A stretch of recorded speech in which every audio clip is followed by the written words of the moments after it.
Asambleísta Mauro Andino.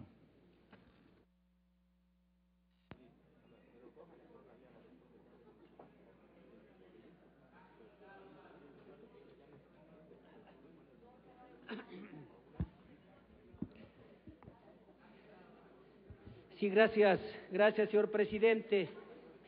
Bueno, yo quiero ser muy corto porque ya en esta tarde se han expuesto una serie de argumentos sobre la necesidad de expedir esta ley tan importante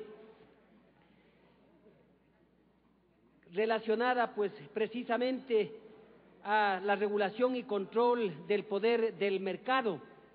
Pero en esta tarde, señor presidente, se ha hecho hincapié mucho en lo que tiene que ver con la Superintendencia de Control del Poder del Mercado. Se ha cuestionado, se ha criticado o a veces se ha dicho que este superintendente tendría facultades extremadamente grandes o contrapuestas a lo que establece la Constitución.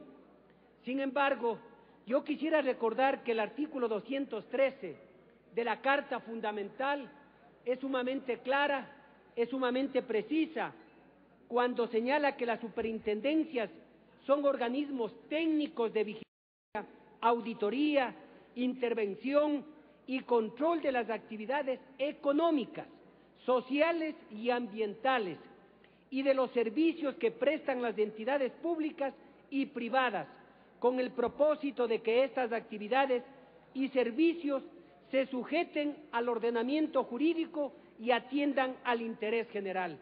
Precisamente, recogiendo lo que manda la Carta Fundamental, es que en este proyecto se está determinando cuáles serían esas facultades, cuáles serían esas competencias de la Superintendencia del Control del Poder del Mercado.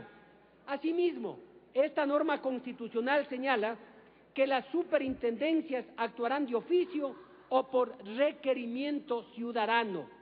Las facultades específicas de las superintendencias y las áreas que requieran del control, auditoría y vigilancia de cada una de ellas se determinarán de acuerdo con la ley.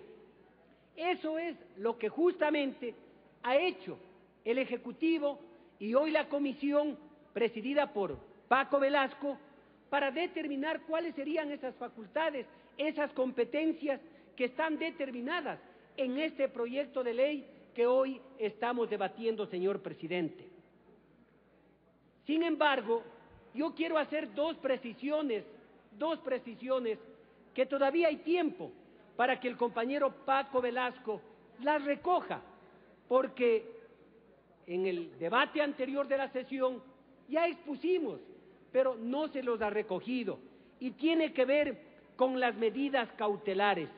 A mí me preocupa, señor presidente, como abogado que soy, que no se puntualice, que no se precise, que no se clarifiquen cuáles son esas medidas cautelares, porque no podemos dejar a discreción del superintendente o de los funcionarios que estén delegados por el superintendente para expedir esas medidas cautelares.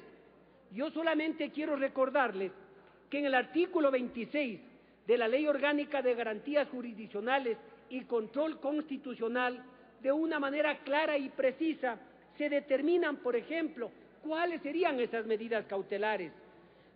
Entre ellas, la comunicación inmediata con la autoridad o persona que podría prevenir o detener la violación, la suspensión provisional del acto, la orden de vigilancia policial, la visita al lugar de los hechos. En ningún caso se podrán ordenar medidas privativas de la libertad. Es decir, es claro y preciso lo que establece esta ley.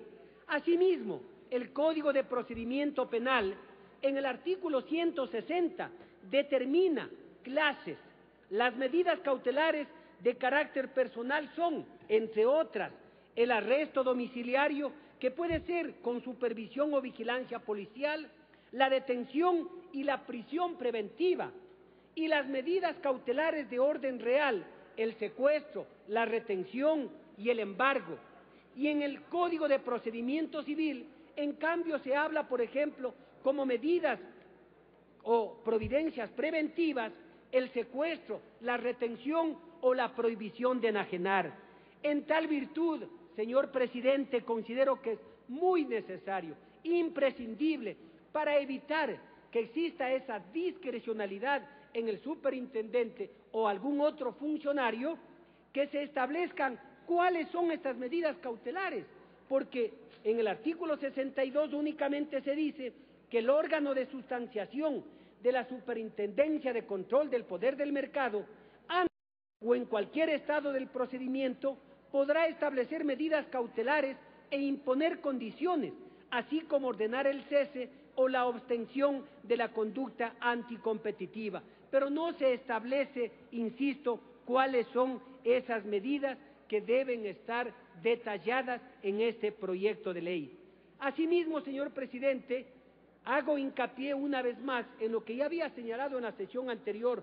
Hoy está en el artículo 79, cuando se habla de las infracciones, se determina en el numeral 1 que son infracciones leves, entre otras en el literal F, al que han hecho referencia varios asambleístas, incurrirán en infracción leve, ya no es infracción grave como estaba anteriormente, sino se lo cataloga como infracción leve, las autoridades administrativas o cualquier otro funcionario u órgano del poder público que hubiere admitido o concedido recursos legales o administrativos que se formulen con el ánimo el resto. Correcto, eso me parece adecuado y aceptable, y yo felicito y agradezco a Paco por esa apertura. Con esto estamos nosotros cerrando el paso para que no se limite los derechos a los que los seres humanos tenemos de acuerdo a lo que manda la Constitución y nuestro ordenamiento legal.